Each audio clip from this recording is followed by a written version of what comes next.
Okay, tonight we're talking about training load, and specifically how to quantify training load. We need to start, though, with some definitions of training load and some theoretical concepts. So what we're going to talk about tonight, first managing the training process and then quantifying it. All right, it's a big picture, long-term thing, the training process, and oftentimes we get so bogged down in the sets and the reps and the agenda for tomorrow's practice that we forget to look at the training process from the 10,000-foot view. Today we're going to be looking at it from that 10,000-foot view, seeing how all of those smaller variables fit together, or at least starting to see how they fit together. Then we're going to talk about different techniques of load monitoring, and these other things, specific versus non-specific strength, etc., those are going to be for another lecture. Not for this lecture. Tonight we're just going to go through these first three. These we will cover more in our lab activity later.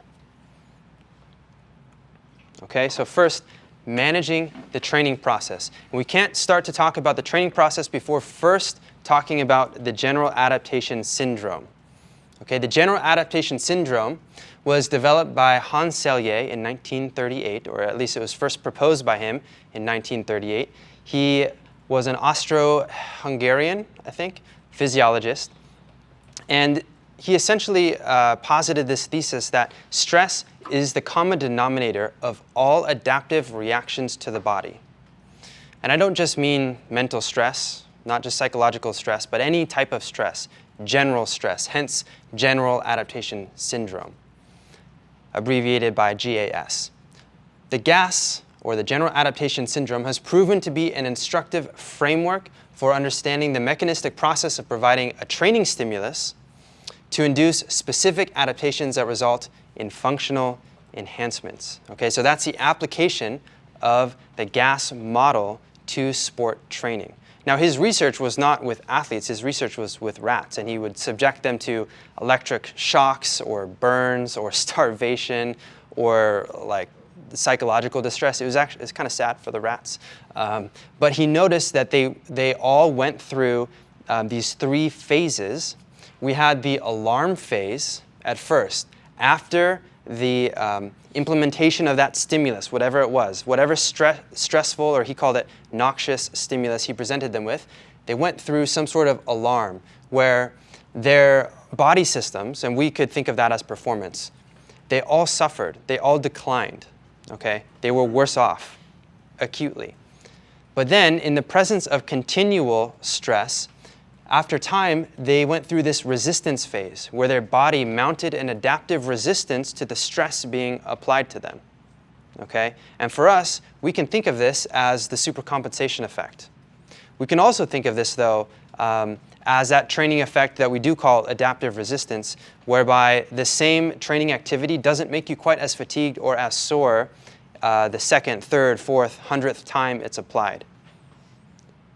Does anyone follow that guy, Squat Every Day, Ivan Juric, on Instagram or YouTube?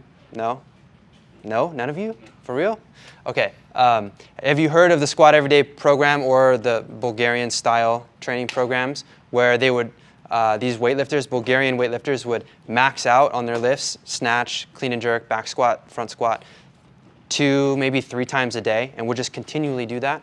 They mounted an incredible adaptive resistance so that they could handle those loads day in, day out, for a long time, until they would eventually break in the exhaustion phase.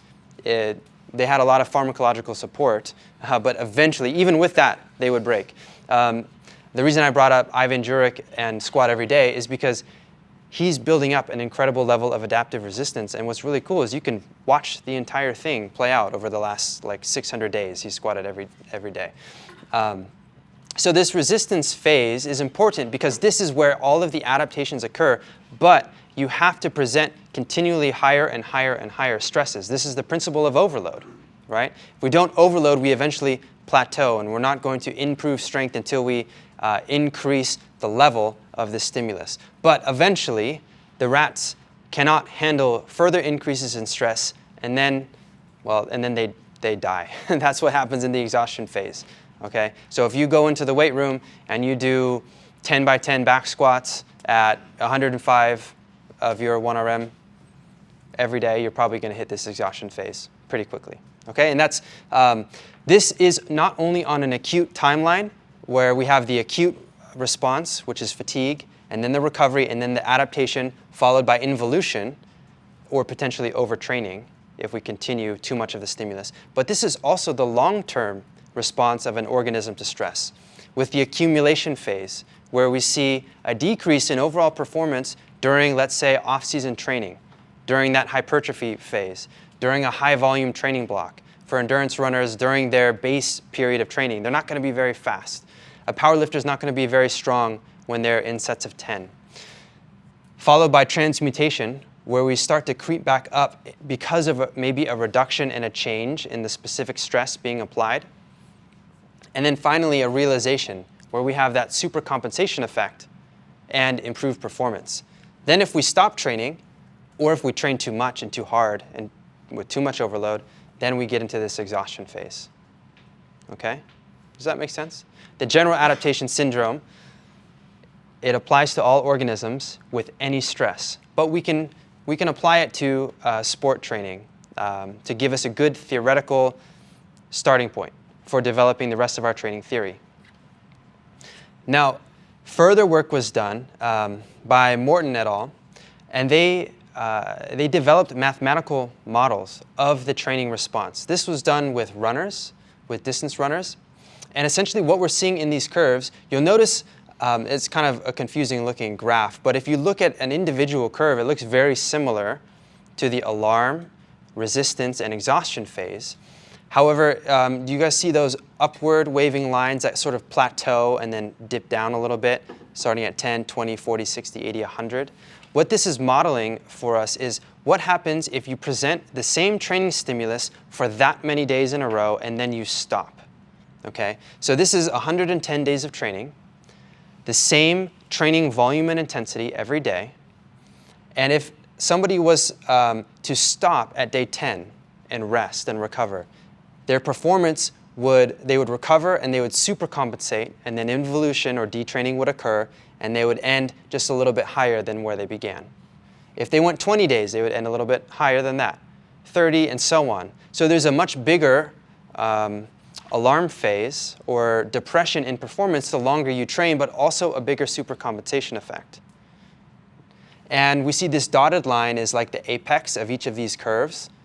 That's sort of the theoretical upper limit of how much improvement they can make from that many days of training. All right? Now this is important because what happens if you doubled the training response? Are you going to get double the output?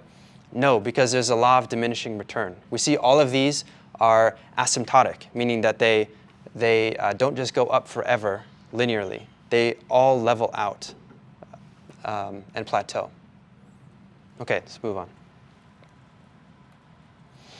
Now, if we take the General Adaptation Syndrome and some of that mathematic modeling of fitness and fatigue, we get to this, the physiological response to training. And this is from the textbook, the CPSS textbook. And so take a minute, look at the different categories that we have plotted. On the x-axis is time. So this is obviously the acute response to a single bout of training. Okay? The acute response to a single bout of training, and what do each of these things do? We have carbohydrate, so this is probably glycogen storage. We have inflammation local to the tissue being exercised. We have muscle damage. We have soreness, which you'll see is delayed. And I don't remember what VA stands for. Does anyone remember? Voluntary activation. Voluntary activation. There we go. So this is a time horizon for a single bout of training. But now try to imagine in your mind what would happen to these curves if you decreased the volume of that training by 50%. Obviously, they would shrink. What if you increased the volume of that training? What if you kept the volume the same but increased the intensity? Okay. But now start to think of maybe some other curves. We could imagine maybe a curve for connective tissue repair and regrowth and healing, or even bones, bone tissue. How long does it take a bone to remodel? Okay, maybe neuromuscularly, what is the peripheral and central nervous system doing? Maybe motor skill acquisition. Okay, how long does that take? So we can think of these as stimulus recovery adaptation curves, right? But each of the body's systems has slightly different lengths of those curves, different time horizons that are dependent not only on the dose and the intensity, but also on the nature of the body system itself. That's why those Bulgarians could get away with training 2 or 3 times per day on their key lifts, because it was highly technique dependent. They weren't doing a ton of volume overall. They weren't doing sets of 10. You know, maybe they would do a double now and then. For them, that was their cardio, right? But everything else was just singles to max all the time, highly technique-based, high neural outputs. They went there all the time because the central nervous system and your ability to learn new skills, skill training, technique training, that SRA curve is very short, right? You could practice multiple times a day and get better each time. But how many times a day could you do like a heavy hypertrophy workout? Maybe once every 2 or 3 days. Okay, so that SRA curve for muscle growth and repair is much longer than for technique training. So when we take all of these things from that 10,000-foot view of training, our model of training, and then we start to try to cram all of our programming variables into it. Okay, there's 1,000 little details that you can put into your training program. However, there are some key defining factors of good, successful training programs. The first is that they have articulated system aims or goals, right? They have intelligent, logical goals that are within reach of the team or the athletes, that make sense based on the sport demands and where the athletes are in their long-term development. And that makes sense season after season. They build on them. Then they have detailed short and long-term planning. That's where something like an annual plan comes into play, where you start at the end of the season and you say, here's our end of season goals. What goals do we have to accomplish leading up to that, between now and then, in order to accomplish that end goal? Regular assessment of progress. So is there a monitoring system in place? Is there a testing system in place? How do we know that we're reaching those goals? Are we doing some sort of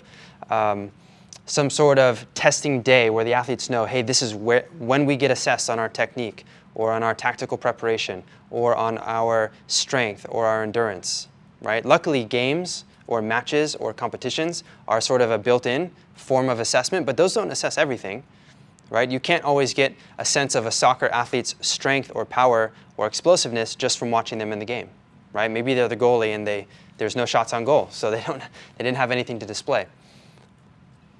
But without program adjustments following the monitoring and the testing, then the monitoring and testing is wasted. It does us no good if we gather the data and even interpret the data if we don't feed that data forward into the program. So there has to be regular program adjustments. The annual plan that you create is not the law, okay? It's just, they're guidelines. They're guidelines for what you project and think that you're going to do that season. And yes, you absolutely should stick to the goals and to the structure of it, but maybe the details change. Maybe you realize the athletes are reaching non-functional overreaching in their training, and you have to scale back the volume that you projected you would be doing in week 16, okay? We also want program variable manipulation at the micro and the macro levels, all right? This should say based on valid and reliable monitoring. So I see a lot of programs where there are certain program variables that just stay the same.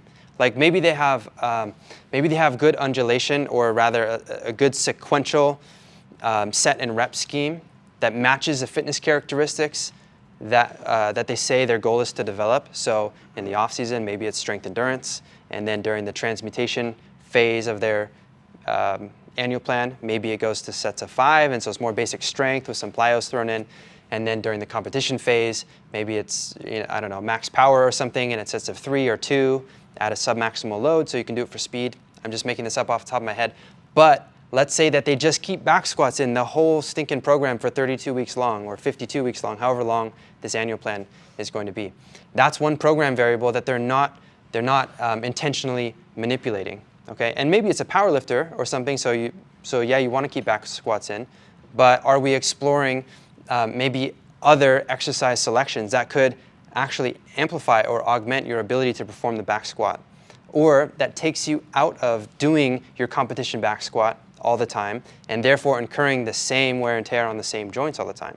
And even more so with our team sport athletes. Okay, so do we see a logical progression of exercises that build upon each other, not only with skill factors, but also in the strength and the power development arenas as well. Okay, so things like overhead press in the hypertrophy phase, push pressing in the transmutation phase, push jerks or power jerks during the competition phase. That's an easy example.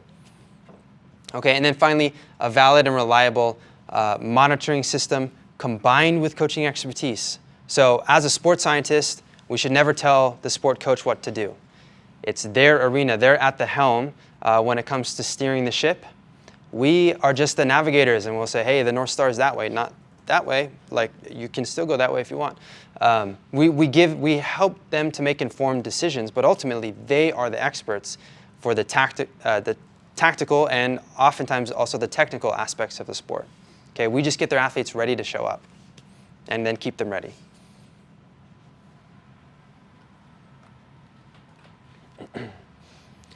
Okay, and we also, another important concept is this fitness fatigue model. Maybe I should have put this slide before the last one. This figure was developed by Revive Stronger. They have good stuff for bodybuilders, kind of hypertrophy, but I thought this was the best figure I could find of this model. Essentially what it says is that after you train, so we have a training stimulus in the black over there. There's a single training stimulus. After you train, your preparedness, which is a combination of fitness and fatigue, will peak, but not immediately after you train. It takes time. This is similar to the SRA curve that we saw before, but it shows you the interaction of fitness and fatigue and preparedness. Okay? Fatigue is decreasing your preparedness.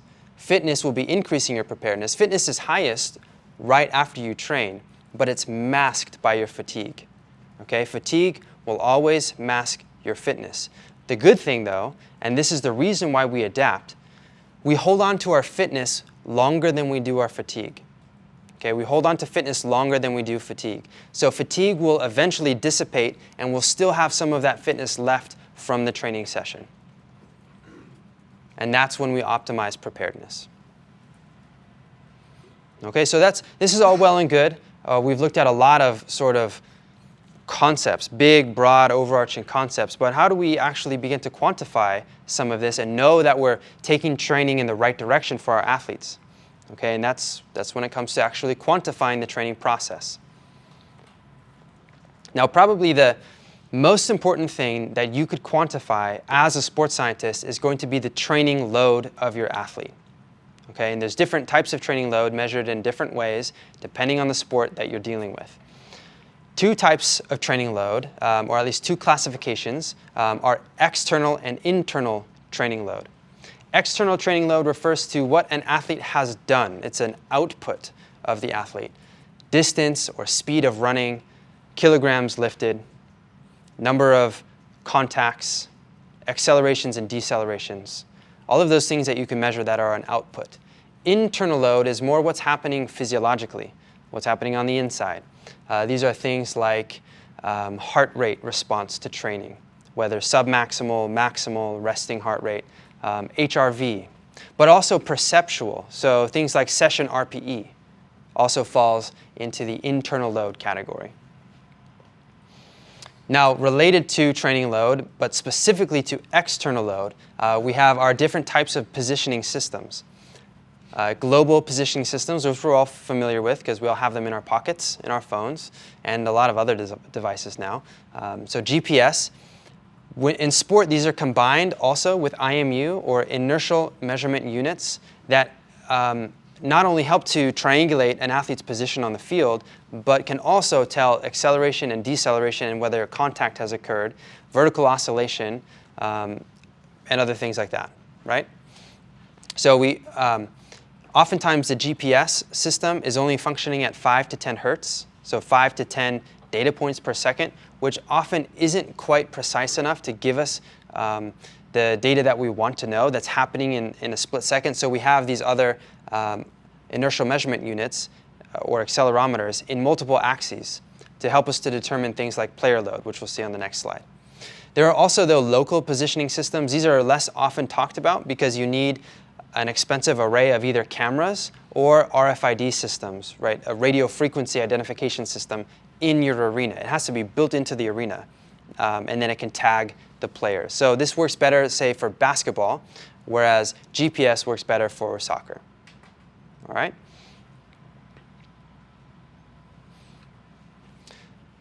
So if we're talking about volume load in as a subset of training load, this has to do with things like high-speed running, the volume of high-speed running, the volume of sprinting. It could be the volume of total running, the number of accelerations or decelerations, the number of contacts. These are all components of that. And for different sports, you might want to focus on different aspects. Maybe in football, contacts are really important. Maybe in soccer, they're not quite as important, but maybe that you still have them on the list of variables that you examine. Most companies that produce wearable GPS units also have their own sort of, in-house calculation of training load for, is this for Polar? Do you guys remember player load? Is this for Polar? Yeah? Did someone say yes? Catapult, that's what it is. Catapult has something called player load. Catapult, if you see this, sorry that I got that wrong. Catapult has player load. And this is how they calculate it. It's a combination of individual vectors from the inertial measurement unit on the wearable GPS device. Okay, in case you ever need to calculate it by hand, that's how you do it right there. All three axes are included. And this corresponds also with things like metabolic load. Because if we think about it, accelerating and decelerating are much more physically taxing than even just cruising at a set speed, even if it's a high speed. If you have to decelerate, which is going to decrease your average speed during that time segment, it's still more metabolically taxing to accelerate and decelerate than to carry a constant speed through that. And that's why we have to take these types of things into consideration as well. Now, in the weight room, we calculate volume load a different way. We don't need fancy GPS.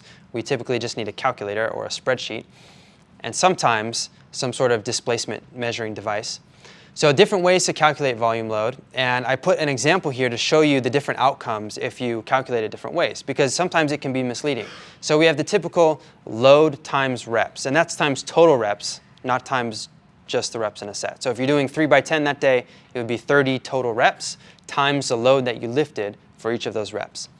A second way is to add in displacement. Adding in displacement, meaning the distance that the bar travels, that actually gives you work. Okay, because do you guys remember the definition for work? Work equals something times something. Force times distance, yeah. So it's a close correlation to work. It's not actually work in the sense of being the same number, but it correlates with work. You could even, though, simplify things to just the number of hard sets completed. Did you do 20 hard sets for legs this week, or did you do 25? Did you do 30 as you're overloading?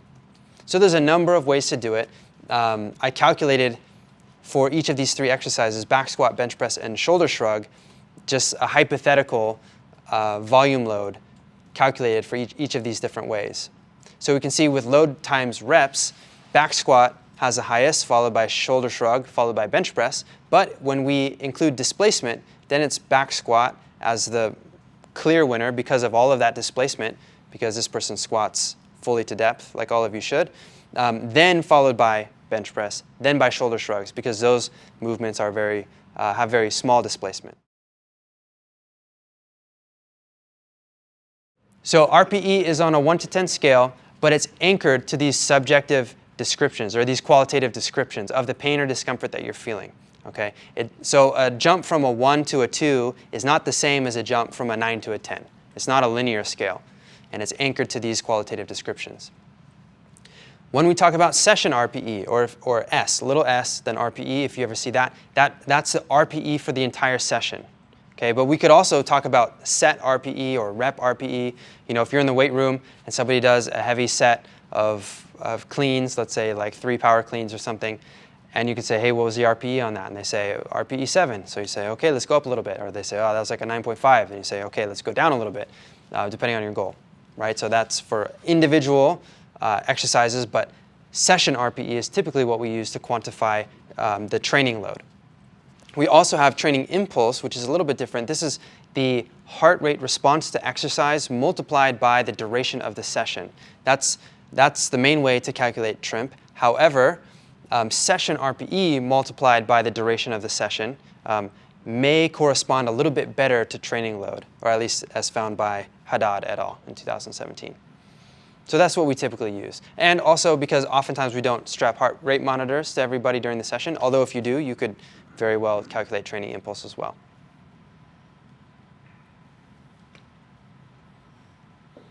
Okay, so load monitoring.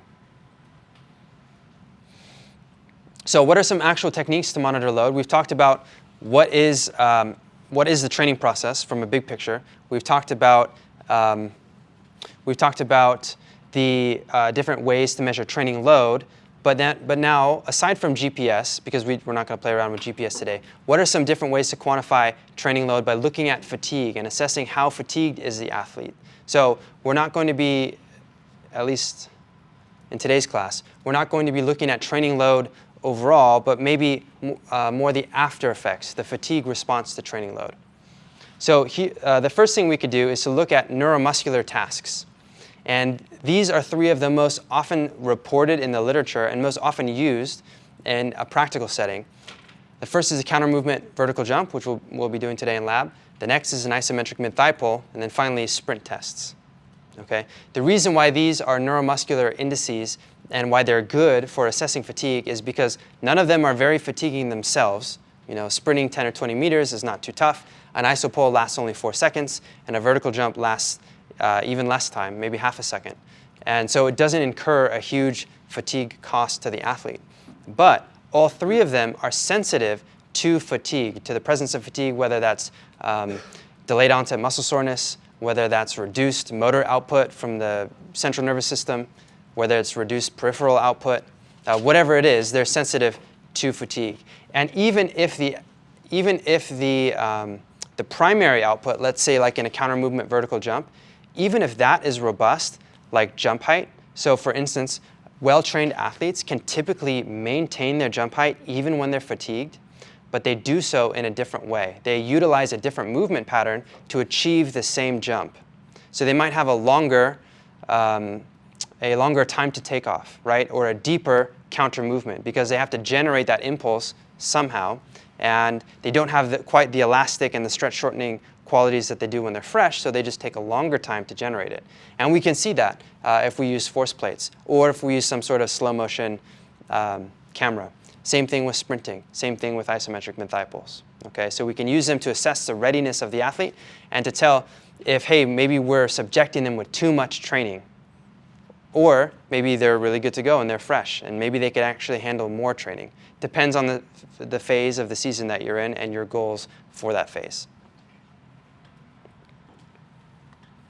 All right, so the key point here is that for a performance variable to be useful for ongoing monitoring of fatigue status, an alteration in a particular measure, such as an increase or decrease, following exposure to an appropriate load, should be reflected. Okay, it should be reflected in a change in either exercise intensity or movement strategy in the subsequent performance. So what that means is, for a test to be useful for us in detecting fatigue, it has to change in response to training in an amount similar to actual performance. All right, so if we think of, let's imagine a basketball athlete who needs to jump and get rebounds and have jump shots and all that kind of stuff. They need to jump. If we employ the vertical jump, they might still jump at the same height in the presence of fatigue, but they accomplish it with a different strategy that is suboptimal when playing their actual sport. Similarly, if we look at a non-jumping athlete, let's say a sprinter, they still rely heavily on their reactive qualities and on the stretch shortening cycle. So a counter movement vertical jump would still tell us the things that we need to know. In fact, with almost all athletes who use the stretch shortening cycle and who rely on lower body power, a vertical jump is going to be a great fatigue assessment tool for them. So that's like probably 90% of all athletes. Yeah? And if they don't use the lower body, let's say, I don't know, let's say a wheelchair athlete, we could come up with some sort of a reactive upper body movement. Let's say a plyometric push-up or a ball throw, and assess the velocity of it. Does this make sense? Yeah? Now we also have heart rate variables that we can assess. The primary ones being just heart rate during rest, at exercise, or recovery. These are easy to administer with a heart rate monitor or even the old, find your heart rate and count method. However, interpretation, it depends on the sport and the frequency of measurement. Are you measuring this every week after key workouts? Are you measuring it every day after both your hard and your easy workouts? Are you measuring resting heart rate in the morning under a set of standardized conditions?